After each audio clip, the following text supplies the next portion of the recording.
सब फौजी अपने देश की सेवा करते हैं। जयपुर का वो दिन भूल नहीं सकते, जयपुर का वो दिन हम भूल नहीं सकते।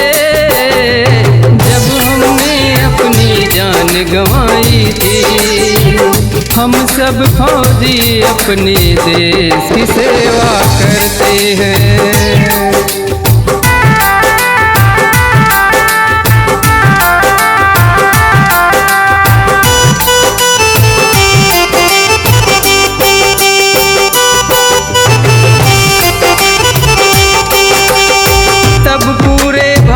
ने एकता की जोत जलाई थी, हम सब फौजी अपने देश की सेवा करते हैं। उस दिन पूरे भारत ने रो रो के दिन गुजारा था, हम सब फौजी अपने देश की सेवा करते हैं।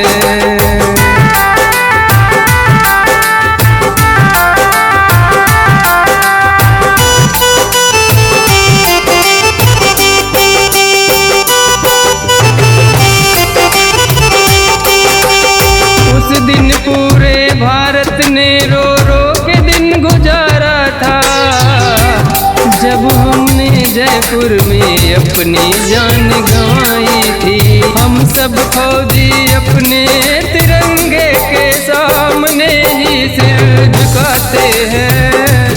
हम सब फौजी अपने देश की सेवा करते हैं।